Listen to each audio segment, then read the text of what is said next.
Everybody. Actual में तो आप देखे होंगे फॉर्मूला क्या है, reward to risk. Actually formula है रिवॉर्ड अपॉन रिस्क।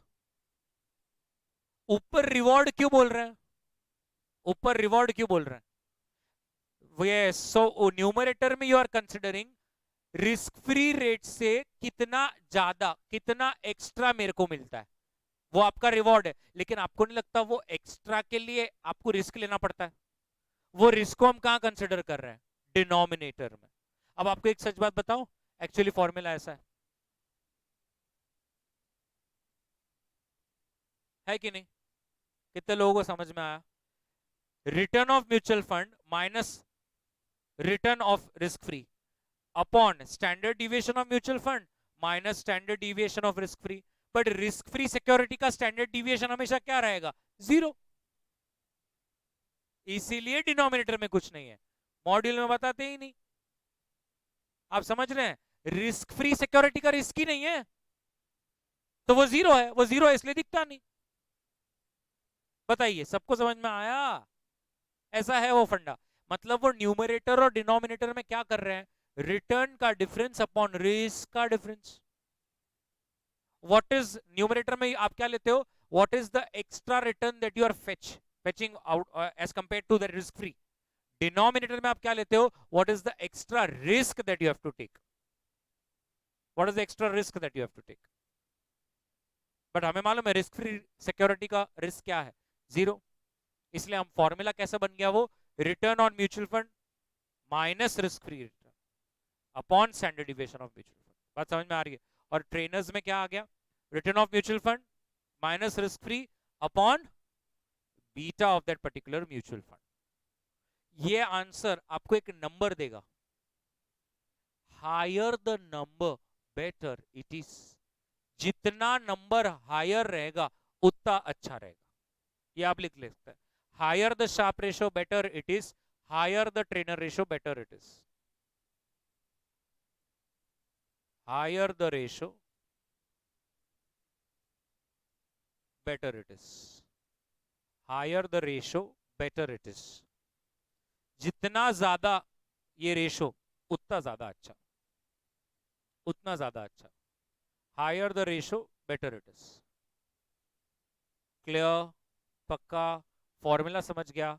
अब मैं आपको ये भी बताता हूं, अपन बहुत एकदम शिद्दत से उसको ऐसा पकड़ लेंगे, कर लेंगे, बट इंस्टीट्यूट बहुत वेग मैनर में ये वर्ड्स को यूज करती है। मतलब ऐसा भी बहुत बार देखा गया है कि वेरिएबिलिटी और volatility are been used interchangeably, जबकि अपने को मालूम है variability is the word that you should use only when sharp ratio, or only when you want to denote what, standard deviation. You should not use variability as a word when there is only what, systematic risk. When there is only systematic, you should use the word volatility. But then it has been seen that yes, it has been seen, बस clear है? तो reward to variability, reward to volatility, Sharpe ratio is क्या, return of mutual fund minus risk free upon standard deviation upon total risk. And Treynor's क्या रहेगा, Treynor's क्या रहेगा, return of mutual fund minus risk free upon beta of mutual fund. Clear है? पक्का? Everybody sure about this?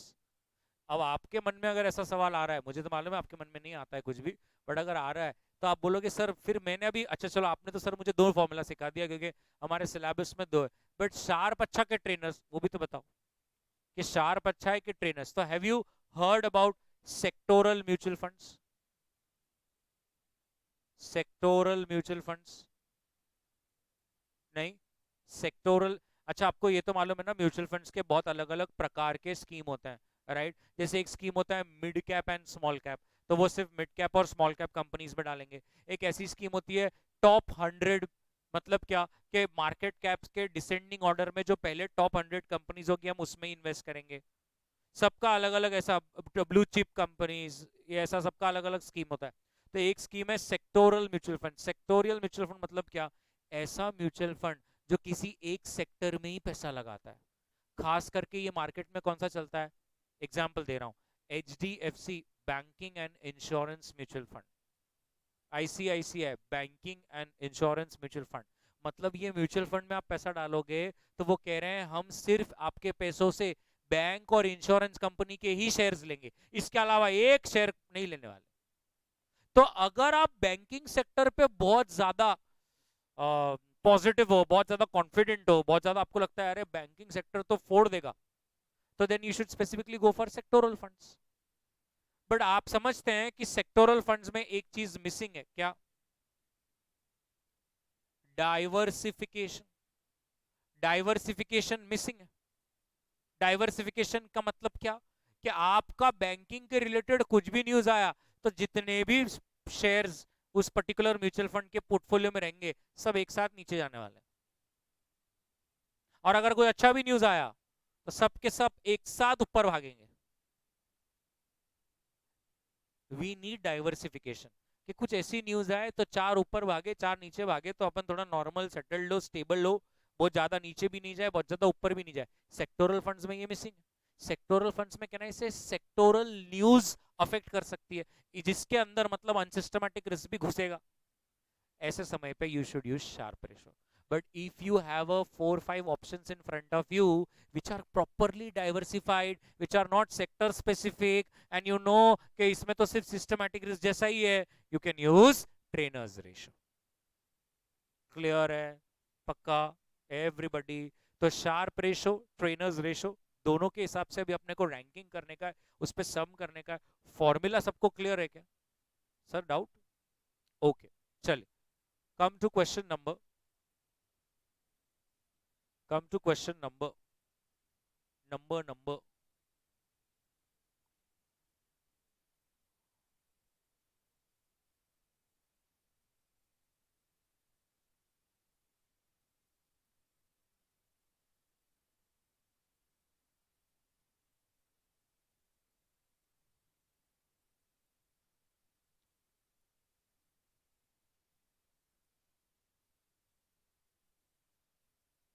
नहीं नहीं, आगे shares को भी करने वाले हैं, पोर्टफोलियो को भी करने वाले हैं, सिर्फ शेयर्स के लिए नहीं। हाँ, एनएवी के बेसिस पे कैसे रैंक कर सकते हैं? एनएवी तो डिपेंड करता है ना कितने यूनिट्स है। रिलायंस और रिलायंस जैसी एक और एक कंपनी है, दोनों सेम काम करते हैं, एक का शेयर 2000 है एक का 20 रुपए, तो इसका मतलब ये थोड़ी कि वो कंपनी अच्छी है। उसके नंबर ऑफ शेयर्स कम है तो शेयर की वैल्यू ज्यादा है। समझ में आया सर आपको? यस। डन। पक्का। चलिए, come to question number 36। Come to question number 36। क्या कह रहा है question number 36? Everybody, question number 36 क्या कह रहा है? बिल्कुल देखिए, 5 portfolios, everybody, 5 portfolios have experienced the following results during a 7-year period. There are 5 portfolios in front of you. सबका रिटर्न दिया हुआ है, सबका स्टैंडर्ड डिविएशन दिया हुआ है, और सबका कोरिलेशन विद द मार्केट भी देके रखा है। वहां पर आपको मार्केट रिस्क भी है, मार्केट रेट ऑफ रिटर्न भी है, और रिस्क फ्री रिटर्न भी है। क्वेश्चन कहता है मेरे को शार्प रेशो, ट्रेनर्स रेशो और जेंसन अल्फा, ये तीनों मेथड से 5 के 5 पोर्टफोलियोज को रैंक करके देना है। आता कसं करायचं?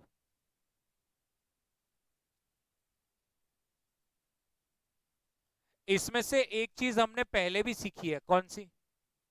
Jensen alpha. कितने लोगों को जेंसन अल्फा का फॉर्मूला याद है? याद है? क्या है जेंसन अल्फा का फॉर्मूला? उसको कभी ऐसा समेशन ऑफ आर बोलना नहीं, इट्स अ रिक्वायर्ड रिटर्न। वो ऐसा लिखते अपन ऐसा है किसी ने पूछा बोलो सेल्फ स्टडी, मेरा नाम लेना नहीं। Okay, it's a required return, so x bar minus required return. Clear है? अब मैं 2 मिनट अगर जेंसन अल्फा सबसे, सब लोग देख रहे हैं ना, सब लोग इधर देखिए, तो portfolio A B C D E बराबर, ये मेरे 5 पोर्टफोलियोज मैंने लिख दी। अच्छा, एक्स बार कहना, इससे मेरे को सबका रिटर्न भी दिया हुआ है, 19, 15, 15, 17.5 एंड 17.1।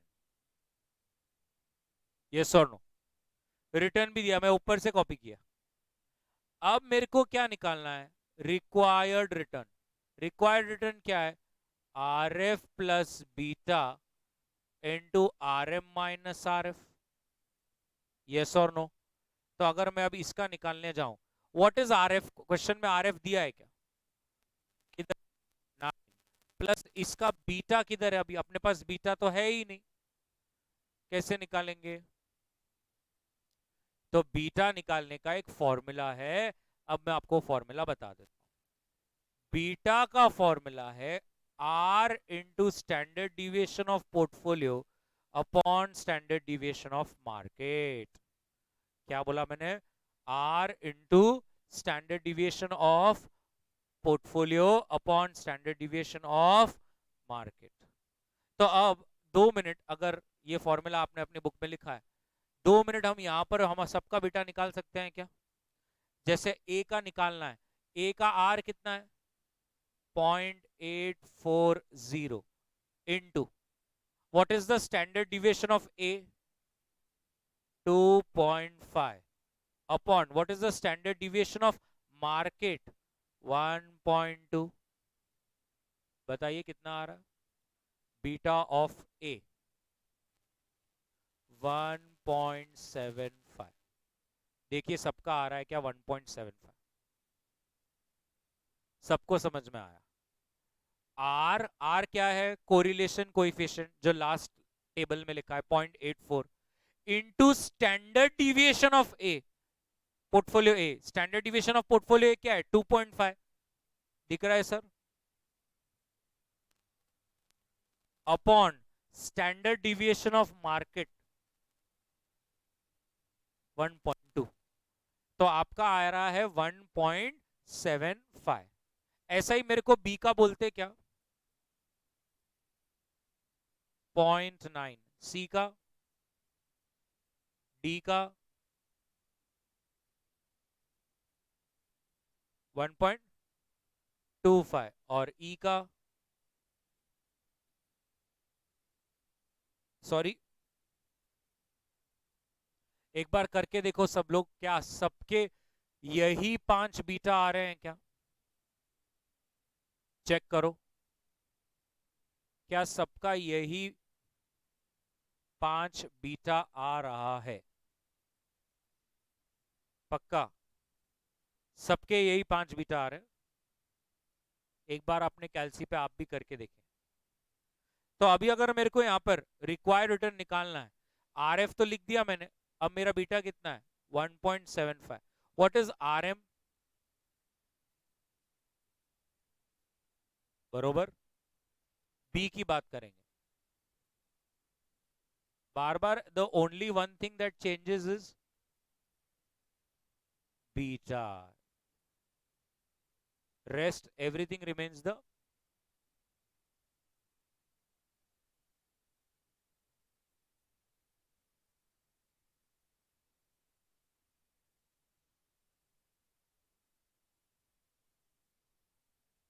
बरोबर है। सो आपको क्या मिल जाएगा? आपका रिक्वायर्ड रिटर्न, जैसे पहले का बताएंगे, रिक्वायर्ड रिटर्न कितना आ रहा है?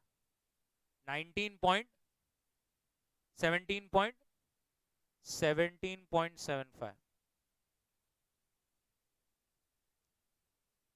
17.75 सेकंड का, थर्ड का, फोर्थ,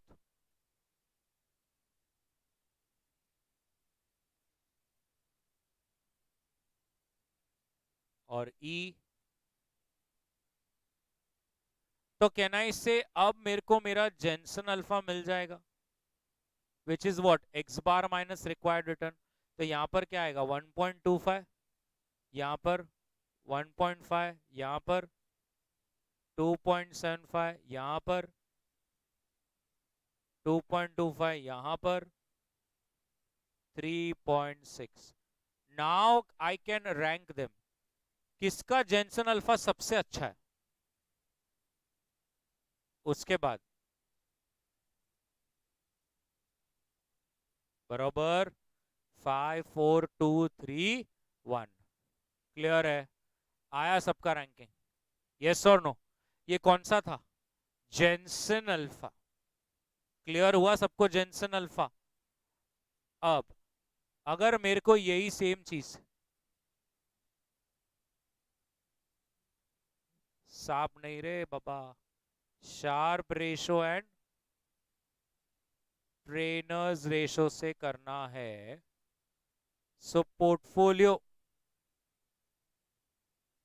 ए बी सी डी ई, बरोबर है एवरीबडी?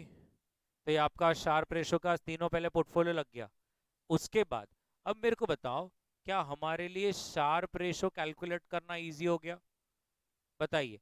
ए का रिटर्न क्या है? 19। What is risk free return? 9 upon what is the standard deviation of A? 2.5। Can you tell me what will be the Sharpe? 4। फिर से एक बार, 15 माइनस 9 अपॉन बी का standard deviation 2 which comes to 3। उसके बाद ma'am C का return है 15 minus 9 upon, that comes to next 15 minus 9 upon 17.5 minus 9 upon which comes to next क्या रिटर्न है? 17.1 minus 9 upon, that comes to yes और no? So you will get the rankings. सबसे बड़ा पहला किसको rank जाएगा? 1, फिर 2, फिर 3, फिर 4 और फिर 5। बरोबर है? वैसे ही आप क्या करोगे? ट्रेनर्स रेशो, यस और नो बडी? अब ट्रेनर्स रेशो में मुझे बताइए, क्या न्यूमरेटर सेम रहेगा? बिकॉज न्यूमरेटर तो रिटर्न माइनस रिस्क फ्री रहता है। The only thing that changes is what? Denominator. So यहां पर 19 माइनस 9 अपॉन, आपने बीटा निकाला था 1.75, 15 minus 9 upon 0.9, 15 minus 9 upon 6.5, 17.5 minus 9 upon 1.25, 17.1 minus 9 upon 0.9। तो फर्स्ट का क्या आ रहा है ट्रेनर्स? 5 पॉइंट, हाँ नेक्स्ट, हाँ 9.2 नेक्स्ट, हाँ नेक्स्ट 6 पॉइंट नेक्स्ट। तो रैंकिंग किसको जाएगा? First, second, third, fourth, fifth. बरोबर? Sure about this? तो जेंसन और शार्प और ट्रेनर्स क्या तीनों एकदम परफेक्ट एक ही सम में अब आ गया? अब आपको तीनों पैरामीटर्स पे जज करते आता है? यस। चलिए बना लीजिए। सबसे पहले लेकिन आप क्या करेंगे? वो बीटा निकाल लेंगे। आपको बीटा का फॉर्मूला मैंने दिया। बीटा का फॉर्मूला है आर, वो आर वही है जो आपको मैथ्स में था, कोरिलेशन कोएफिशिएंट। याद है? कोरिलेशन एंड रिग्रेशन, ऐसा एक चैप्टर हुआ करता था सीए फाउंडेशन। कोई बात नहीं, ये तो चलते रहता है। तो कोरिलेशन अगर आपको याद होगा, आर जिसकी वैल्यू -1 और 1 के बीच में ही रहती है, यस, तो वो आर है, वो correlation into standard deviation of portfolio, deviation of market. आपको अगर याद होगा, यू रिमेंबर ना, what is beta? Beta is a number stating how it responds as compared to market. Now I hope you're understanding. What they're trying to do is the formula, the logic behind the formula. The numerator takes into consideration the swing of the portfolio, and the denominator takes into consideration the overall swing of the market. And then I'm multiplying it with the relation between the two, the correlation relation between the two. That gives me an indication what my beta is. तो पहले आपको beta निकाल लेना है सबका, और उसके बाद ये जेंसन अल्फा निकालना है। चलो शुरू करो।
डन बडी सबका?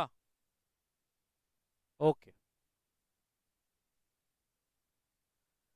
नेक्स्ट क्वेश्चन ऐसा ही है, वन मोर ऑन, यस, चलिए question number 41। Question number 41। Question number 41। 42 है क्या? Okay 42, sorry 42। So A B C D E and return दिया है, स्टैंडर्ड डिविएशन दिया है और बीटा दिया है, और उन्होंने आपको बोला है you are required to compute reward to volatility ratio and rank this as per Sharpe and Treynor's. अब थोड़ा देखो इनका धोखा, मतलब मुझे कुछ बोलना नहीं ज्यादा, मैं कोई भी नहीं होता। आप इधर देखिए ये क्या है लिखा है, मतलब क्या हो जाता, अब सामने वाला मेरे जैसा कोई रहता दिमाग लगा रहा है, ऊपर आप बोलते हो क्या कि रिवॉर्ड टू वोलेटिलिटी रेशियो निकालो, तो मैं तो पकड़ के चलूंगा आपको ट्रेनर ही चाहिए, फिर आप मुझे नीचे बोलते हो यूजिंग शार्प एंड ट्रेनर, तो फिर थोड़ा कुछ नहीं, बट इंस्टीट्यूट जैसा चल रहा है प्रॉपर है और कुछ हो गया होगा, तो ऐसा नहीं होता है। चलो, तो 5 म्यूचुअल फंड्स है, मेरे को बताओ इसमें तो अच्छी बात यह है कि आपको कोरिलेशन रिग्रेशन भी नहीं दिया, आपको डायरेक्ट क्या दिया हुआ है, बीटा दिया हुआ है, तो आपके पास स्टैंडर्ड डिविएशन भी है, आपके पास बीटा भी है, रिटर्न भी है, और ये देखिए रिस्क फ्री रिटर्न यहाँ पर है। तो कितने कॉलम्स लगेंगे अपने को एक फंड का? एक शार्प रेशो, उसके बाद रैंकिंग, उसके बाद ट्रेनर्स रेशो, और उसके बाद रैंकिंग। परफेक्ट, चलिए स्टार्ट कीजिए जल्दी।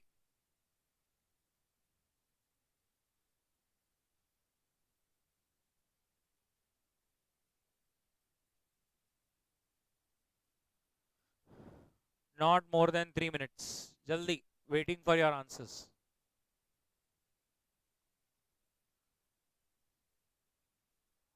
डन सबका? जरा बताइए मुझे, 1 minute. A B C D E, yes ma'am, Sharpe ratio के आंसर्स। हाँ हाँ हाँ, सबके यही आ रहे हैं क्या? चेक करो, बहुत बढ़िया। ट्रेनर्स के बताइए। हाँ हाँ हाँ हाँ, बराबर। Tell me the Sharpe ratio की रैंकिंग, और इधर 215। देख लीजिए एक बार, सब लोग अपने आंसर्स को चेक कर लीजिए। यस मैम, नहीं आया आपका? कौन सी? हाँ, कर लीजिए ना, 16 -6 10, 10/1.5। Perfect, perfect. अब शार्प ट्रेनर भी समझ गया। ये ऐसे टाइम पास क्वेश्चन रहते, क्या करना बाबा। 1 मिनट, ये क्या है? नहीं, और किधर गया शार्प ट्रेनर, शार्प ट्रेनर, ठीक है। एक अभी एक क्वेश्चन शाह, हाँ ये क्वेश्चन जब एग्जाम में आया ना पहली बार, तब लोगों ने म्यूचुअल फंड चैप्टर को सीरियसली लेना शुरू किया। यही वो सम था जिसने लोगों को बताया कि म्यूचुअल फंड को इजी लेना नहीं। तो देखिए क्या था, there are two mutual funds, D mutual fund and K mutual fund, और दोनों का क्लोज एंडेड स्कीम है। ध्यान से देखिए, एनएवी दोनों का दिया है 70.71, और ब्रैकेट में बोला है कि 99% इक्विटी है, बाकी का कैश है। फिर के म्यूचुअल फंड का बोला कि एनएवी 62.5 है, जिसमें 96% इक्विटी है और बाकी का बैलेंस कैश है। Now following is the other information. अब क्या इंफॉर्मेशन है? दोनों का शार्प दिया, दोनों का ट्रेनर दिया, दोनों का स्टैंडर्ड डिविएशन भी दिया। क्वेश्चन कहता है there is no change in the portfolios during the next month, the annual average cost is 3 rupees. If the share market goes down by 5% within a month, can you tell me what will be the NAV after the month of the particular scheme? कितना नीचे जाएगा आपको consider करना है कि 12 months है year में, and ignore days and all that part. कसं करायचं आता, खूपच मजा येणार आहे, कसं करायचं.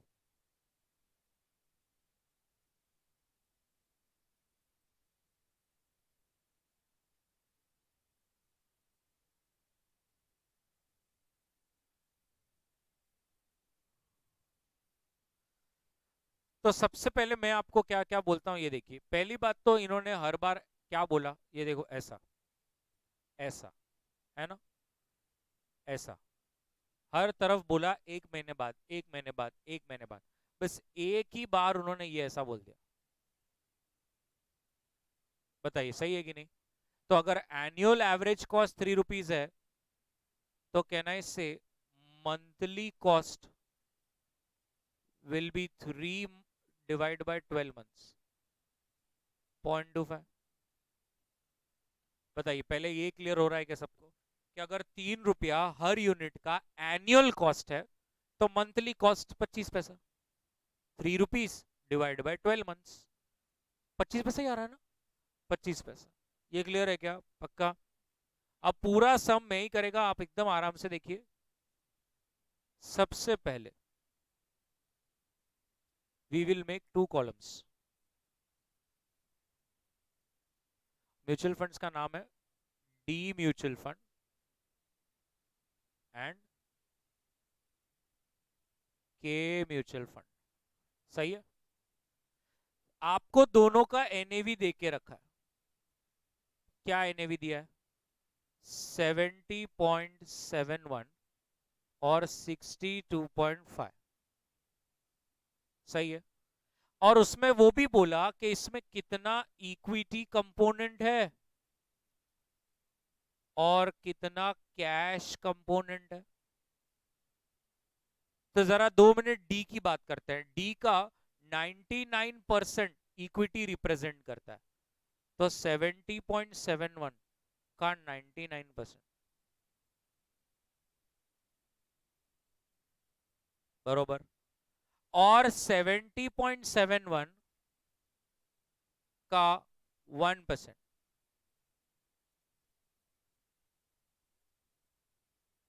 0.71. वैसे ही के म्यूचुअल फंड्स की बात करते हैं, उसमें 96% इक्विटी में लगाया हुआ है पैसा, तो इसका 96% आता है. और 4% इज 2.5. बरोबर.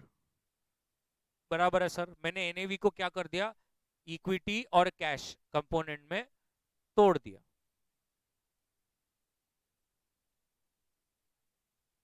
बरोबर है. अब आपने खुद बोला कि मंथली कॉस्ट क्या निकला, 3 rupees divide by 12 months, 0.25. 0.25. Yes और नो. तो कैन आई से 1 महीने बाद, after 1 month, the cash component I can say कितना रहेगा, कितना. इसका कैश कंपोनेंट है 0.71, उसमें से 0.25 जाएगा, बरोबर. इसका 2.5 है, minus 0.25, 2.25. Everybody, cash component clear हो गया क्या सबका, सबको समझ में भी आया ना. लेकिन अब अपने को क्या जानना है कि इक्विटी कंपोनेंट का क्या होगा. अब सबको मालूम है कि जब स्टॉक मार्केट गिरता है तो म्यूचुअल फंड की एनएवी भी गिरेगी. क्यों, क्योंकि म्यूचुअल फंड ने भी कहां इन्वेस्ट किया, स्टॉक मार्केट में. तो कॉमन सेंस है, हर शाम में जब वो अपने market value of investments minus market value of liabilities divide by number of units करेंगे, तो उनकी भी एनएवी नीचे जाएगी. मतलब आप ये समझ गए होंगे कि आपको ये जानना पड़ेगा कि म्यूचुअल फंड कितना नीचे जाएगा. मार्केट 5% से नीचे जाएगी ना, म्यूचुअल फंड कितना नीचे जाएगा कैसे पता चलेगा. Very good. हमें चाहिए बीटा. अगर हमें बीटा मिल गया, समझो 2 मिनट के लिए, डी का बीटा 2 है, तो हम क्या बोलेंगे, इसका मतलब भाई अगर मार्केट 5% से नीचे गया है तो डी म्यूचुअल फंड 10% से जाएगा। और 10% आप क्या करोगे, वो इक्विटी कंपोनेंट कितना है इसका 70, 70 में 10% कम कर दो, 7 रुपए कम हो जाएंगे, 63, 63 प्लस 0.46, 63.46 देने भी। लेकिन अब बीटा निकालें तो कैसे निकालें, प्रश्न में बीटा दिया ही नहीं है ना। ना ब्रिलियंट पीपल है तो अब इधर देखिए, सब लोग इधर देखें, मेरे को बोलो शार्प रेशो का फॉर्मूला क्या है, रिटर्न ऑफ म्यूचुअल फंड,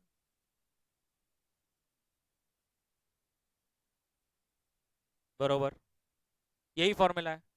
मुझे डी का शार्प की रेशो कितना है बताइए, 2 इज इक्वल्स टू, रिटर्न नहीं मालूम, रिस्क फ्री भी नहीं मालूम, लेकिन इसका स्टैंडर्ड डिविएशन दिया जरूर है, कितना 11.25, देयरफॉर इसका आरएम, आप भी समझ रहे होंगे मैं क्या करने वाला हूं, क्या कर रहा हूं, यस, सेम इसका शार्प रेशो कितना है 3 point is equals to return of mutual fund minus risk free rate standard deviation 5, तो इसका 16.5 बोले आप। अब आती है ट्रेनर्स रेशो की बारी। ट्रेनर्स रेशो का फॉर्मूला क्या है, वेरी गुड वेरी गुड। तो अब मैं क्या करूंगा, इसमें वैल्यूज पुट करता हूं, मुझे बताइए ट्रेनर्स रेशो डी का कितना है। अब मुझे बताइए न्यूमरेटर है मेरे पास, मेरे पास क्या नहीं है, therefore beta is equals to, इधर इसका ट्रेनर्स कितना है, इसका भी 15 है, 16.5 अपॉन बीटा।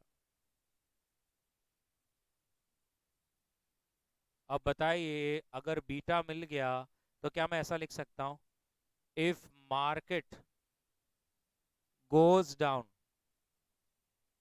by 5%,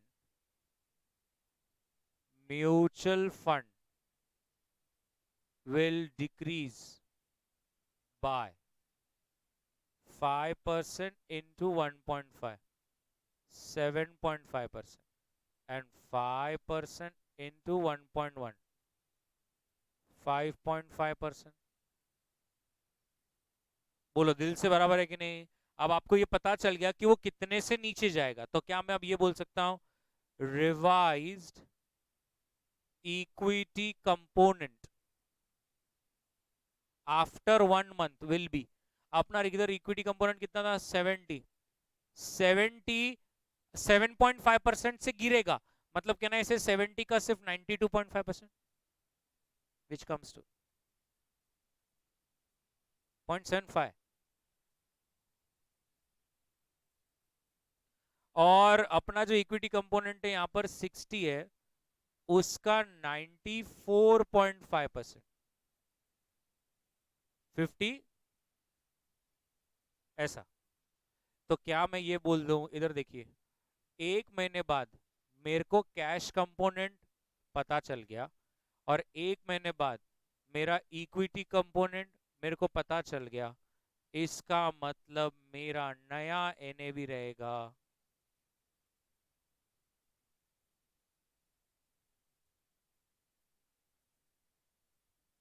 टू ऐसा, और यहाँ पे रहेगा, हाँ,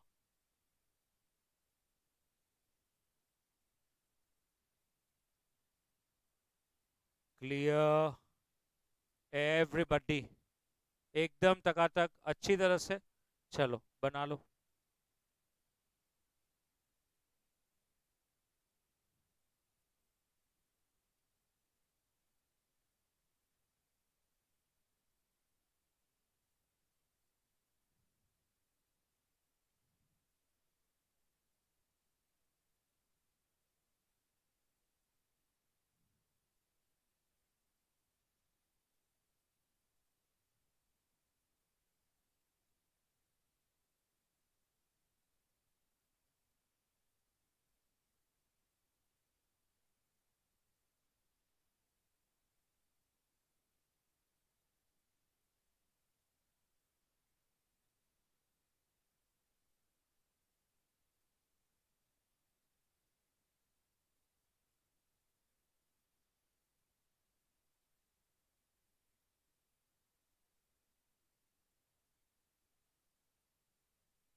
डन एवरीवन? ओके, चलिए next, one more on Sharpe Treynor's. Yes,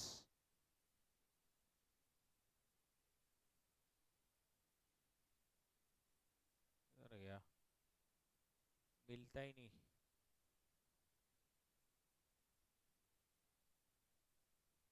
आज नहीं मिलेगा। Yes, come to question number 16। क्या कह रहा है क्वेश्चन नंबर 16 एवरीबॉडी? चलिए। So HDFC fund, a fund which invests exclusively in public sector, has yielded 3.74 per unit. Opening NAV 21.2 है। Fund का रिस्क फैक्टर 3.5 है। क्या आप इस फंड का शार्प रेशो निकालकर कंपेयर कर सकते हो सेंसेक्स के साथ? अगर 3 बार करना है, ए बिट में रिस्क फ्री रेट दिया है, रिटर्न ऑन सेंसेक्स दिया है, और उसका स्टैंडर्ड डिविएशन भी दिया हुआ है। मैं अभी एक करके बताता हूं, थोड़ा ध्यान से देखिए। सबसे पहले इधर देख लेना बोर्ड पर। कैन आई से yielded 3.74 and opening NAV is 21.2। मतलब कैन आई से एक तरह से वो हमें रिटर्न ऑफ म्यूचुअल फंड दे रहे हैं कि भाई अगर किसी ने 21.2 रुपीस का एनएवी में लिया होता ना, तो ये म्यूचुअल फंड ने 3.74 रिटर्न दिया है। इसका मतलब कितना कमा के दिया है?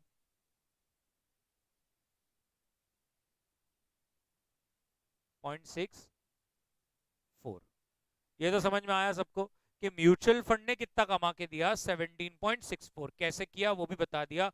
यील्डेड का मतलब होता है इतना रिटर्न ला के दिया, और इन्वेस्ट कितना किया था, 21.2। बरोबर है। अब इधर देखिए सब लोग, सिनेरियो ए, एवरीबॉडी, सिनेरियो ए, आपको क्या निकालना है? Sharpe ratio. और बार बार आपको किसके साथ कंपैरिजन करनी है? सेंसेक्स के साथ। ध्यान से देखिए। अब सिनेरियो ए में फॉर्मूला सबको पता है, यस और नो? तो म्यूचुअल फंड का रिटर्न कितना है? 17.64, बराबर है। रिस्क फ्री रिटर्न ये देखिए ए बिट में 5। और बताइए म्यूचुअल फंड का स्टैंडर्ड डिविएशन कितना है? 2 पॉइंट, मुझे तो 3.5 दिख रहा है, अब आपको कहां दिखा? ये रहा 3.5, बरोबर चलता है। बताइए कितना आ रहा है? 3.61। ये मेरा शार्प रेशो म्यूचुअल फंड का आ रहा है, बराबर है। अब मैं सेंसेक्स का निकालता हूं। सेंसेक्स का रिटर्न कितना है? 15। और रिस्क फ्री तो सेम ही रहता है सबके लिए, और सेंसेक्स का स्टैंडर्ड डिविएशन क्या है? विच कम्स टू 3.64। लो बोलो। तो कंक्लूजन, सिनेरियो ए में कौन अच्छा परफॉर्म कर रहा है? Sensex. So in scenario A, Sensex has outperformed HDFC mutual fund. समझा ये? मुझे मालूम है तुम्हें धक्का चाहिए बस अब एक। अब सिनेरियो ए हो गया तो अब तो तुम खतरनाक छाप सकते हो। तो सिनेरियो बी, बताइए सिनेरियो बी में रिटर्न तो सेम ही रहेगा, लेकिन बताइए सिनेरियो बी में क्या चेंज कर दिया उन्होंने?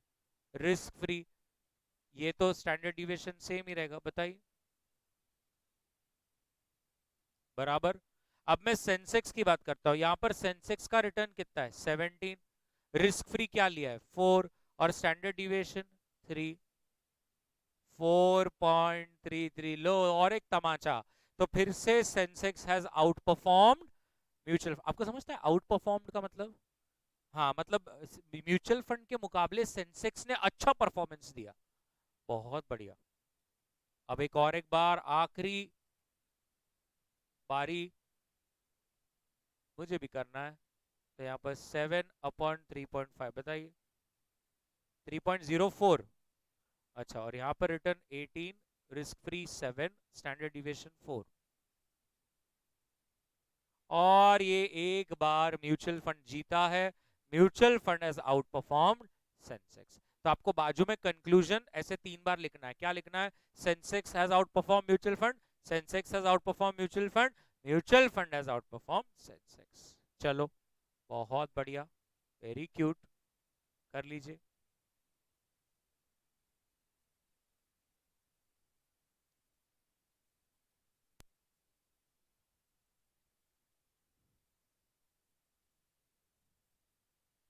डन भाई, बाय बाय। चलिए next question number 13। Very nice question. क्या कहता है क्वेश्चन नंबर 13? अब यहाँ पर क्वेश्चन नंबर 13 आपको ये तीन चीजें अलग अलग सिखाने वाला है। आप देख सकते हैं एक्सपेंस रेशो, पोर्टफोलियो टर्नओवर और PE ratio. So let us see. The mutual funds opening NAV is 20 and its closing NAV is 24. The expense per unit is 0.5. The fund's annual purchase is 250 and its annual sales is 420. It has only four stocks in its portfolio with a market value of 100, 300, 500 and 100 crores respectively. The PE multiple of this stock is 7, 4, 11 and 12. Question कहता है मुझे expense ratio भी चाहिए, मेरे को portfolio turnover भी चाहिए और मेरे को इस पूरे पोर्टफोलियो का पीई रेशो भी चाहिए। अभी कैसा करने का? तो मैंने तुमको पहले एक बार, मेरे को याद है शायद, कि एक्सपेंस रेशो सिखाया जिसका फॉर्मूला है expense per unit upon average NAV. आप उसको इंटू 100 करेंगे तो आपको परसेंटेज में आंसर दे देगा। तो मुझे बताइए एक्सपेंस पर यूनिट है क्या मेरे पास? कितना? 0.5। और एवरेज एनएवी हम निकाल सकते हैं क्या? इंटू 100। तो सर 0.5 अपॉन 22 इंटू 100। पहले मैं पूरा करता हूं फिर कीजिए। 2.27। चेक करो सब लोग यही है क्या? Now buddy this expense ratio का मतलब मालूम है क्या है? ये 2.27 एक बहुत बड़ा नंबर हो गया। 2.27 का मतलब मालूम है? म्यूचुअल फंड वाले इतना तुम्हारा फीस काट लेंगे। मतलब अगर आपको 12% कमाना है तो आप ये सोच के चलिए कि म्यूचुअल फंड को तो और ज्यादा रिटर्न बनाना पड़ेगा। नॉर्मली अच्छा म्यूचुअल फंड, अभी तो बहुत कंपटीशन हो गया है तो ये एक्सपेंस रेशो बहुत कम हो गया है। पहले दे यूज्ड टू चार्ज 2.5, 3, अभी तो 1 और 2 के बीच में रेंज करता है। अगर आप इंडेक्स फंड्स ले रहे हो तो एकदम हार्डली कुछ रहेगा, क्योंकि इंडेक्स फंड्स में क्या होता है, सिर्फ और सिर्फ निफ्टी 50 में कितने स्टॉक्स है या सेंसेक्स 30 में कितने स्टॉक्स है, वही प्रोपोर्शन में हम इन्वेस्ट कर देते हैं। म्यूचुअल फंड मैनेजर अपना दिमाग नहीं लगाता। इंडेक्स में निफ्टी 50 में जो स्टॉक्स है वही प्रोपोर्शन में वही स्टॉक्स में इन्वेस्ट करके बैठ जाता है, तो फिर उसमें एक्सपेंस रेशियो बहुत कम रहता। बट अगर आप एक्टिव फंड ले रहे हो कोई, तो उसमें एक्सपेंस रेशियो थोड़ा ज्यादा रहता है। तो जानबूझ से कभी भी ऐसा भी म्यूचुअल फंड नहीं ले लेने का जिसका एक्सपेंस रेशियो बहुत ही ज्यादा है। जितना ज्यादा रहेंगे उतना समझ लो अपना रिटर्न हर साल उतना कटने वाला है। क्लियर है? ये एक्सपेंस रेशियो का मैंने आपको बताया। अब यहां पर दूसरी चीज है पोर्टफोलियो टर्नओवर। अब ये पोर्टफोलियो टर्नओवर क्या होता है, बिल्कुल पहले ध्यान से देखिए। पोर्टफोलियो टर्नओवर का मतलब है कि कितना ज्यादा वो mutual fund manager buy sell करता है, कितना ज्यादा बाय सेल करता है। अभी बहुत ज्यादा बाय और बहुत ज्यादा सेल भी नहीं करना चाहिए। इसका मतलब क्या है मालूम है? चुपी चुरो 40-50 करोड़ का माल लेते, 40-50 करोड़ का माल बेचते, जिसको बोलते हैं ना अननेसेसरली का ओवर ट्रेडिंग, वो भी बहुत खतरनाक हो सकता है। और समझो अगर बहुत कम है रेशो, वो भी बहुत खतरनाक है। मतलब क्या? ये लेके बैठ ही जाते, मस्त सो रहे, शेयर ऊपर जा रहा नीचे जा रहा, इनको कुछ फर्क नहीं गिर रहा। तो नॉर्मली लोग कहते हैं ये रेशो 30, 40, 45 के आजू बाजू रहना चाहिए। अभी इसका फॉर्मूला क्या है? पोर्टफोलियो टर्नओवर का फॉर्मूला क्या है? इसका फॉर्मूला है लोअर ऑफ एनुअल परचेज और sale upon average portfolio into 100। ये इसका फॉर्मूला है। लोअर ऑफ एनुअल परचेज और सेल, परचेज और सेल नेट ही लेना है अपने को, तो लोअर कौन सा रहेगा? वो न्यूमरेटर में, और डिनोमिनेटर में आपको अपना एवरेज पोर्टफोलियो वैल्यू लेना है। लेकिन आपने एक चीज नोट करी, यहां पर अपना एक पोपट हो गया, अपने पास क्लोजिंग पोर्टफोलियो वैल्यू है। कितना है क्लोजिंग पोर्टफोलियो वैल्यू? हमारे पोर्टफोलियो में 4 ही स्टॉक है, 100 करोड़, 300 करोड़, 500 करोड़ और 100 करोड़। 1,000 करोड़ हमारा क्लोजिंग पोर्टफोलियो वैल्यू है, लेकिन आपको नहीं लगता फॉर्मूला में मुझे एवरेज चाहिए? अब मुझे एवरेज के लिए ओपनिंग चाहिए, मैं ओपनिंग पोर्टफोलियो कहां से लाऊं? ओपनिंग पोर्टफोलियो कहां से लाऊं? तुम बोलो। परचेज सेल का कुछ भी लेना देना नहीं है उसमें। कहां से लाऊं तुम बोलो। तुम बोलोगे कि मत ला, तो नहीं लाएंगे।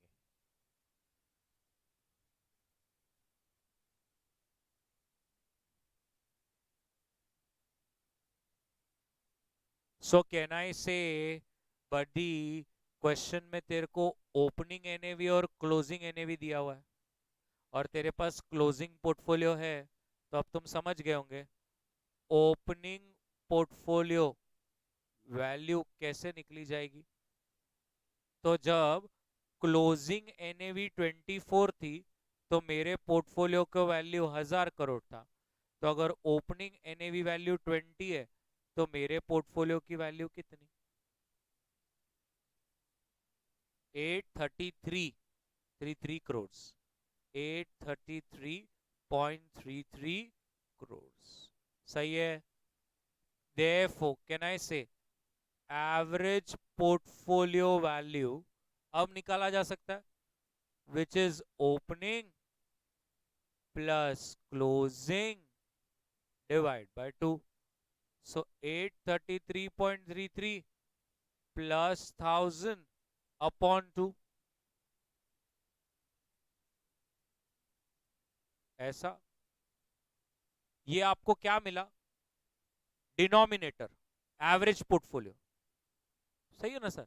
और न्यूमरेटर में मैंने क्या लिखा है फॉर्मूला में? लोअर ऑफ एनुअल परचेज और सेल। एनुअल परचेज और एनुअल सेल में जो भी लोएस्ट होगा वो ले लो। तो लोअर ऑफ एनुअल परचेज और सेल क्या लोएस्ट है? कितना? 2। सो 250 अपॉन 916.67 इंटू 100,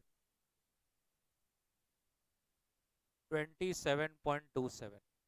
ये है आपका पोर्टफोलियो टर्नओवर। बताइए, सबको समझ में आ रहा है?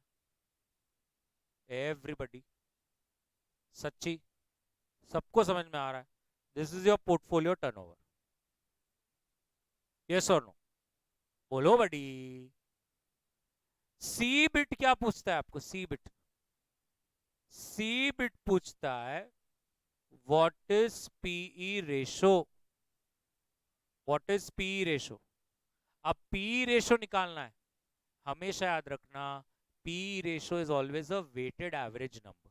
तो आपके स्टॉक्स में 4 पोर्टफोलियो है ना, और आपको सबका पीई रेशो मालूम है ना, तो उसका वेटेड लेना पड़ेगा। देख लीजिए कैसे। बड़ी स्टॉक्स अपने समझ लो 1 2 3 4। Can you tell me the PE ratio सबका? 7 4 11 12। 12 ना? हाँ। पोर्टफोलियो वैल्यू क्या है?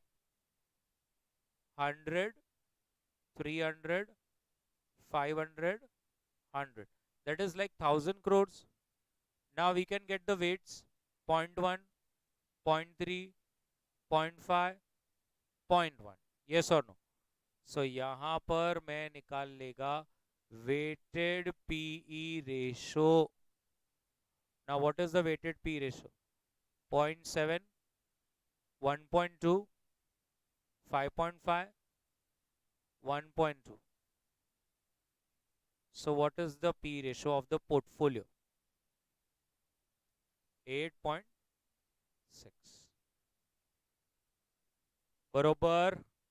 पक्का? So P ratio of a portfolio is always a weighted average answer। ठीक है, चलो कर लो।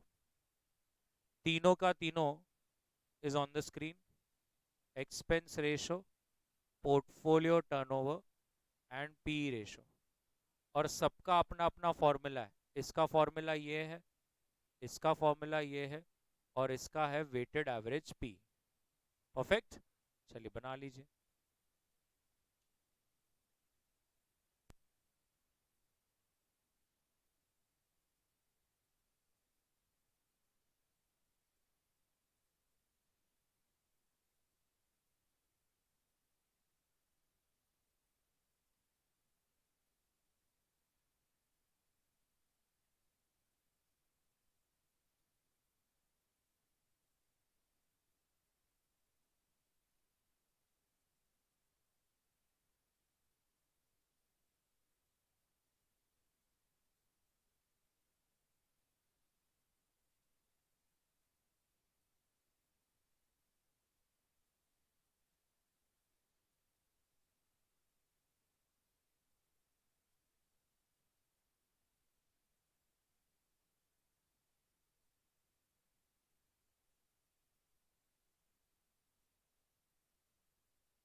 Done everybody.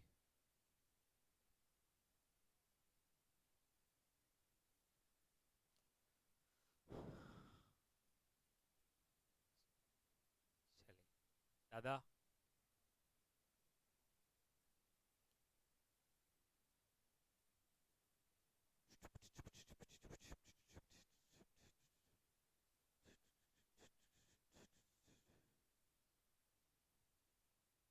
कितने फॉर्मूलाज हो गए अब तक?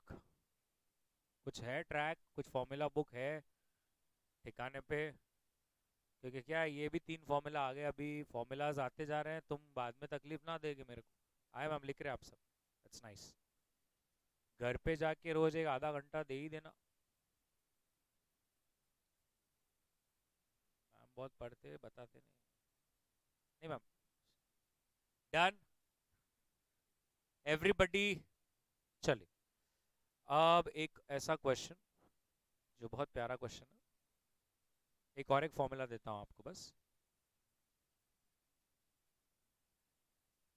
यस, ये पता नहीं इंस्टीट्यूट का बहुत फेवरेट है, तो ये एक फॉर्मूला की तरह बहुत बार आ चुका है। तो क्या है ये, ध्यान से देखिए। आपको मालूम है ना कि स्टॉक मार्केट में इन्वेस्ट करने के 2 ऑप्शन है। एक तो खुद से करो, डायरेक्ट करो, खुद शेयर्स लो। दूसरा क्या है, म्यूचुअल फंड के थ्रू करो। दोनों में फर्क क्या है पता है? आप जब म्यूचुअल फंड के थ्रू करते हो तो आपको 2 खर्चे लगते हैं, इनिशियल एक्सपेंस और फिर रिकरिंग खर्चा भी, हर साल वो खर्चा जो चार्ज करेंगे वो। और अपन अगर डायरेक्ट करते हैं खर्चे लगते ही नहीं। तो ये इंस्टीट्यूट का एक इक्वेशन बनाने वाला क्वेश्चन है, बहुत बार आया हुआ एग्जाम में, कि अगर मैं तो अकेला जा रहा था तो इतना तो रिटर्न बना ही रहा था, लेकिन अगर अब म्यूचुअल फंड से जाऊंगा तो बताओ मुझे उतना ही रिटर्न कमाने के लिए म्यूचुअल फंड को कितनी स्पीड से जाना पड़ेगा। अब आप समझ रहे हैं कि म्यूचुअल फंड को थोड़ा ज्यादा ही कमाना पड़ेगा, फिर उसको उसको 2 खर्चे बेयर करने, इनिशियल खर्चा और रिकरिंग खर्चा। बराबर है? तो देखते हैं क्या है। क्वेश्चन 20, मिस्टर ए 16% कमाता है खुद से शेयर्स में इन्वेस्ट कर कर। एक नंबर का झूठा है ये।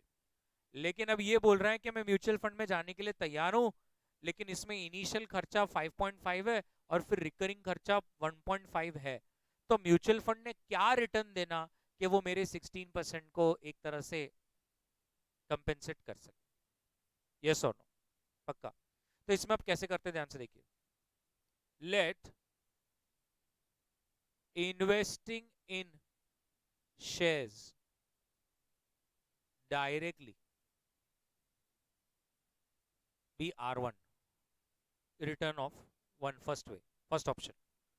क्या? Invest directly. Let investing indirectly through mutual funds be R2। 2 option है, रिटर्न ऑफ ऑप्शन 2। तो फॉर्मूला ऐसा है, फॉर्मूला देख लो पहले।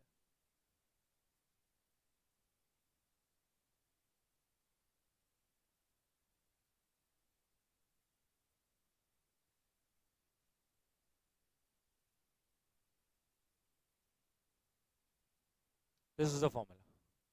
सो म्यूचुअल फंड ने कौन सी स्पीड से जाना चाहिए? 1/1 माइनस initial expenses into the return that you earn directly. जो आएगा उसमें रिकरिंग जो एनुअल है वो जोड़ देना है। तो अगर मैं 2 मिनट वैल्यूज पुट करूं और सब वैल्यूज को डेसिमल में डालने का, व्हाट इज इनिशियल एक्सपेंस? 5.5% बोला है ना, तो आपको डेसिमल में क्या लिखना पड़ेगा?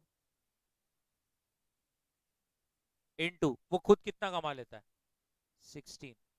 अरे, प्लस रिकरिंग खर्चा कितना है? 0.15 क्या? 0.15, दैट इज, चलो कैलसी पे 1/1.055 कितना आता है? Into 0.16 plus 0.015।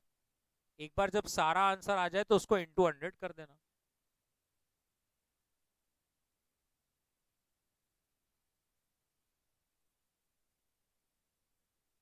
18.43%।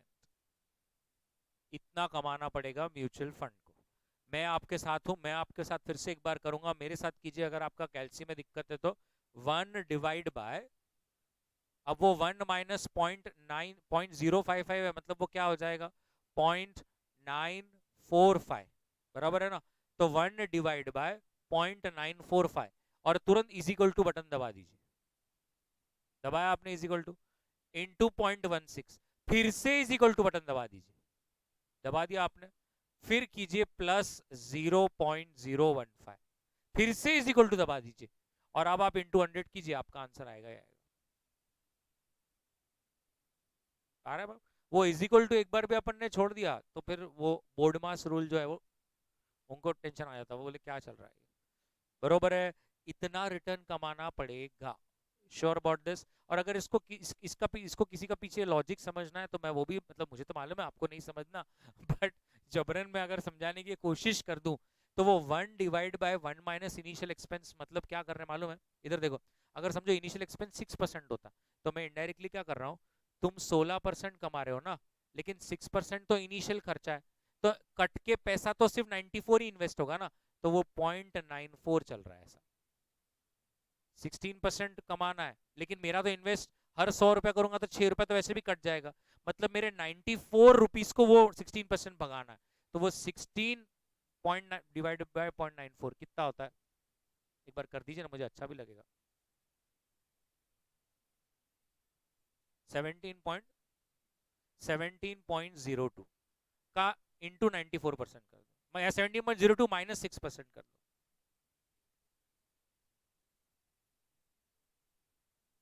मतलब बस 16 ही है, ऐसे ही बता रहा था मैं।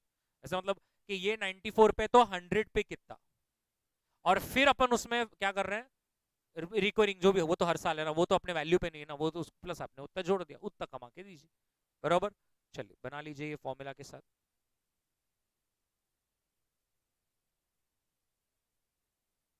So let investing in shares directly be R1. Let return of investing in shares directly be R1, and let return of investing indirectly through mutual fund be R2.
Done,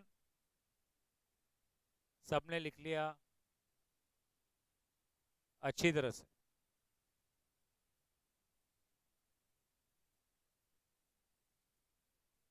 formula book में formula चला गया।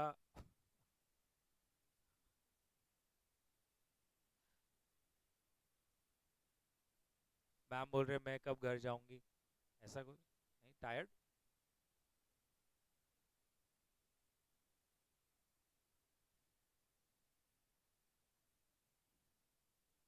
नहीं नहीं ma'am, वो तो सब दिन ही कितने हुए कि पकड़ी और छुटी बताइए, अब ऐसे कोई बहाने देता है क्या। चलो फिर से लगा लेना, आज फिर से कर लेना बस। और आपको चाहिए तो हमारा यहाँ पे प्रीमियम सर्विसेज भी हैं, you can subscribe to them. आप सीटी बजाएंगे, हमारा स्टाफ आकर लिख के भी देता है वो क्या और कैसा लिखेगा उसका कोई गारंटी नहीं लेते हम, बट लिख के जरूर देता है। ठीक है, अरे डन क्या बड़ी, last question, one more will take. ये तो हो चुका।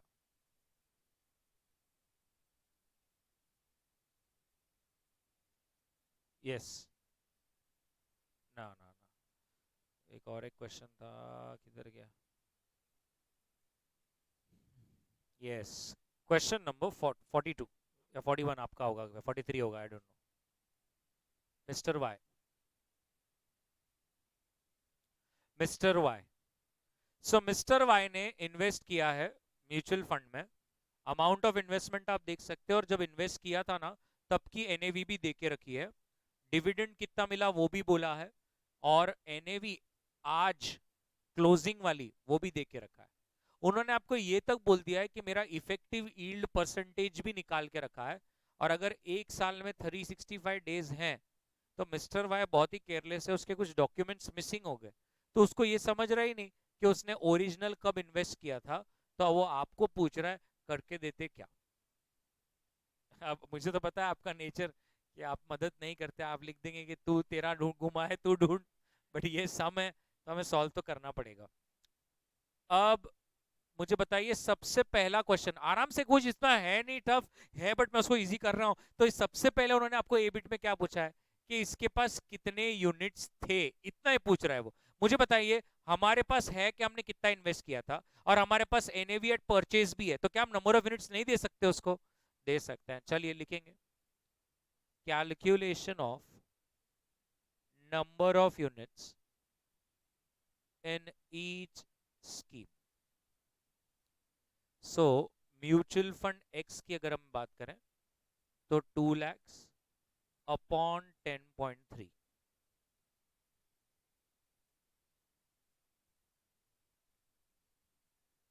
फिर 4 lakhs डिवाइड बाय 10.10, और म्यूचुअल फंड जेड की अगर मैं बात करूं तो 2 lakhs divide by 10, that will give you the number of units.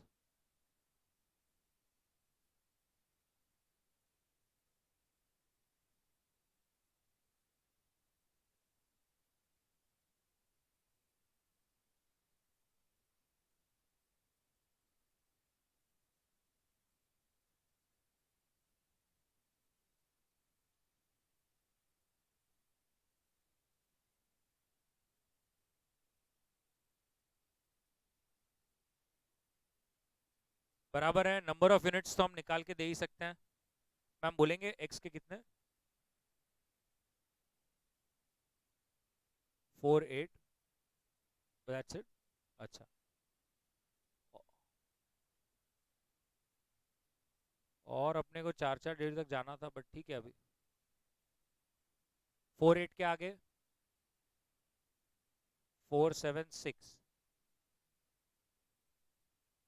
4757, हाँ ये,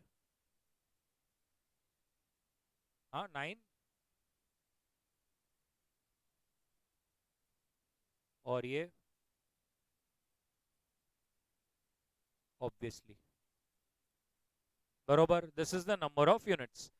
दूसरा पूछता है मुझे टोटल आज की वैल्यू चाहिए, तो अब टोटल आज की वैल्यू हम दे सकते हैं उसको, टोटल एनपीवी नहीं है, वो एनएवी है, टोटल नेट असेट वैल्यू। तो अब हम दे सकते हैं, मुझे बताइए आज आपके पास कितने यूनिट से आपको मालूम है ना, और क्लोजिंग एनएवी क्या है वो भी आपको मालूम है, तो quickly start multiplying and get आज का value.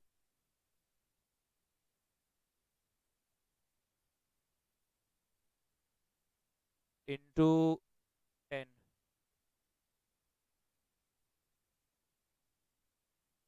and 20,000 into 10.2, so you will get mutual fund X Y and Z का टोटल एनएवी।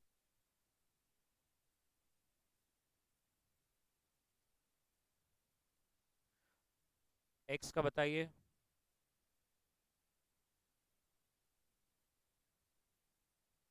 1,99,029। मैम ये रुपीज है तो ठीक है, एक दो डिजिट, हाँ। नेक्स्ट,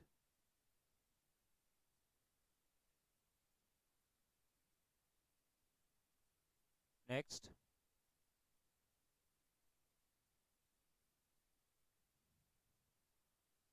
बराबर। Can you give me the total redemption value?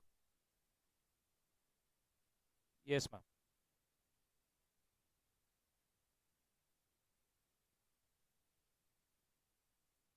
0.73।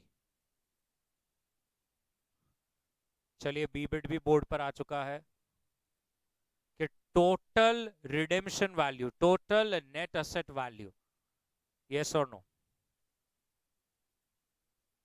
वो भी आ चुका है। अच्छा सी बिट क्या पूछता है? वाई गलत है? हाँ?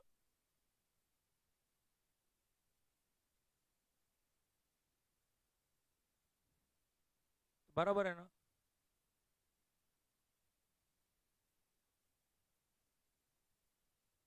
ये क्या 39603.9604?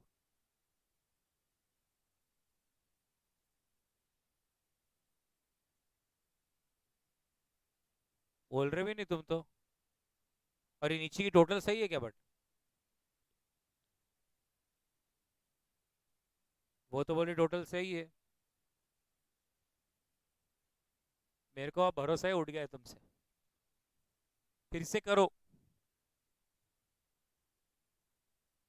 799।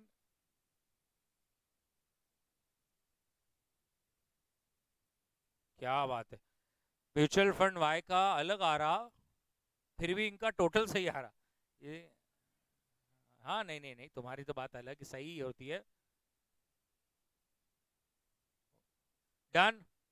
एवरीबॉडी टोटल रिडेम्पशन वैल्यू आ गया। सच्ची। अब उन्होंने सीबीटी में क्या पूछा है? Total yield. सिर्फ उनको ईल्ड चाहिए। तो बताइए, क्या हम बता सकते हैं कि कैपिटल ईल्ड क्या है? कैपिटल ईल्ड का मतलब क्या होता है?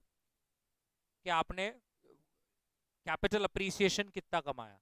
अब इधर देखिए, आपका रिडेम्पशन वैल्यू क्या है? 799,068.73। जबकि बड़ी आपने पैसा कितना लगाया था? 2 + 4 + 2, 8 लाख रुपए लगाए थे। तो इसका मतलब आपने कैपिटल यील्ड में तो फायदा किया या नुकसान?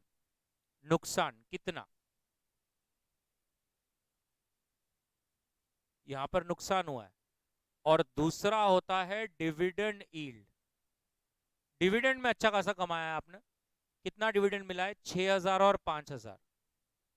तो 6,000 + 0 + 5,000, टोटल 11,000। इसका मतलब टोटल यील्ड बताइए कितना? 11,000 - 931.27, 10,000। ऐसा, दैट्स योर टोटल यील्ड। बराबर। कि भाई कैपिटल अप्रिसिएशन में कितना कमाया और डिविडेंड में कितना कमाया, तो टोटल मैंने इतना कमाया।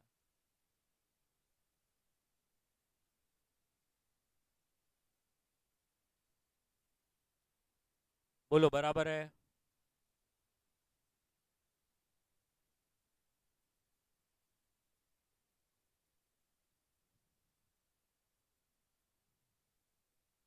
सबका। अब उनको क्या चाहिए आखिर में? इंपॉर्टेंट वाला पॉइंट। उनको यही नहीं समझ रहा कि मैंने कब इन्वेस्ट किया था, डॉक्यूमेंट्स घूम गए।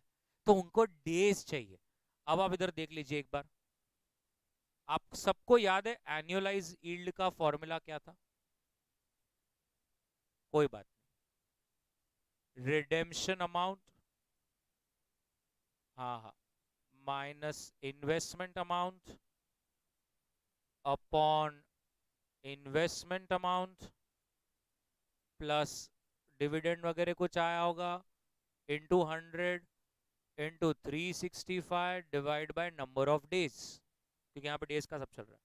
तो अब मैं यही फॉर्मूला में पहले म्यूचुअल फंड एक्स की वैल्यू सब डालता हूं। देखिए, म्यूचुअल फंड एक्स का एनुअलाइज यील्ड कितना है बताइए?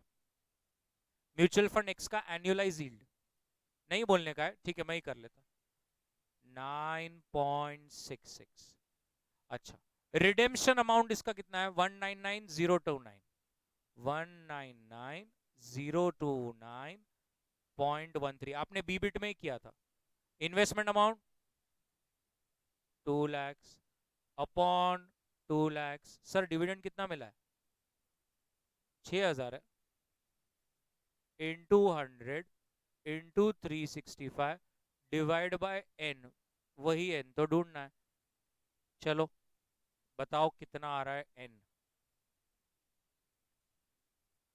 That is completely okay. Solution में खुद उन्होंने अल्टरनेटिवली, जैसे आपने बोला ना 95.01, तो एक डेट दिया है और बोला है अल्टरनेटिवली उसका नेक्स्ट डेट भी बोल सकते हैं। क्योंकि 95.01 मैथमेटिक्स में डेज में मतलब क्या हो गया कि 95 डेज तक काम नहीं होगा, उसको 96th डे लगेगा ही लगेगा ऐसा।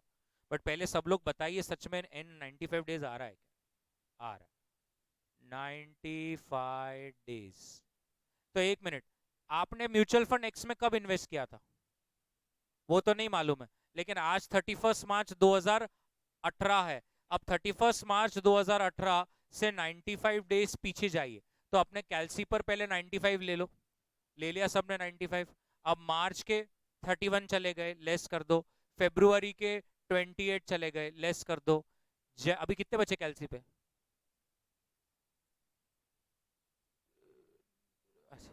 36। जनवरी के 31 लेस कर दो, कितने बचे? 5। तो मतलब अब दिसंबर में 5 जाएंगे। इसका मतलब amount of investment is 26 December 2007। Date of investment चाहिए ना उनको? अरे अरे sorry sorry sorry, date of investment बराबर। एक बार 26 दिसंबर से 95 डेज करके देखो, बराबर हो रहा है ना? 26 दिसंबर में 5 दिन ऐड किए, नहीं हो रहा है इसलिए बोल रहा हूँ करके देखो, मुझे डर लग रहा है 27 आएगा वो, ऐसा मुझे लग रहा है। 95 ऐड करे तो 31 मार्च आ रहा है। आ रहा क्या? वैद्य बोल, भाई बोल रहे एक बार सबका हो जाए फिर मेरे को बताओ, फिर करता हूँ मैं। आ रहा है क्या 31 मार्च? बराबर एक हो गया। चलिए, म्यूचुअल फंड एक्स का ऐसा करना है, फिर वाई का करना है, फिर जेड का करना है। म्यूचुअल फंड एक्स का कर लीजिए पहले।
डन। चलिए बी बिट का करेंगे तो B bit in the sense mutual fund B या mutual fund Y. Mutual fund Y का मुझे बताइए एनुअलाइज यील्ड कितना है? Minus 11.66. Okay, what is the redemption amount? 39603, and the amount of investment is 4 lakhs. Dividend that you have received is, so the number of days 31 days. चलो, तो 28th February. 20th February. Therefore, date of investment will be 20th February 2018. This is your mutual fund. Why?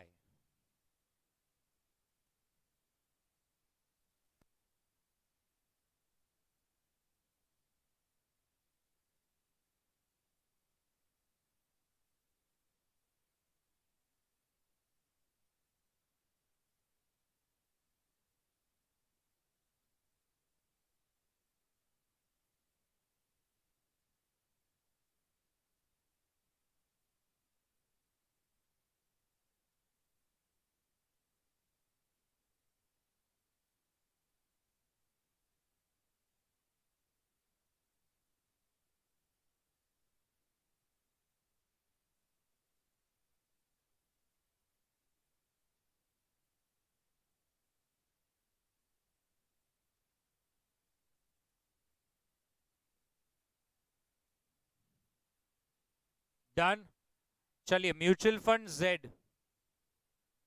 बड़ी mutual fund का yield कितना है? What is the redemption amount and the investment, dividend, so the number of days 69 days. 20 21st Jan 2018 कर लीजिए.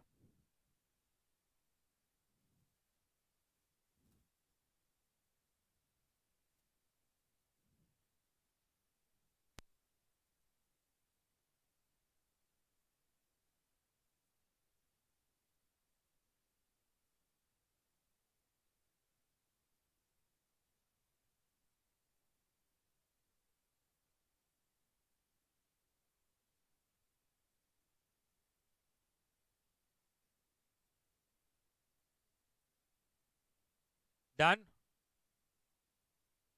Everybody. चलिए,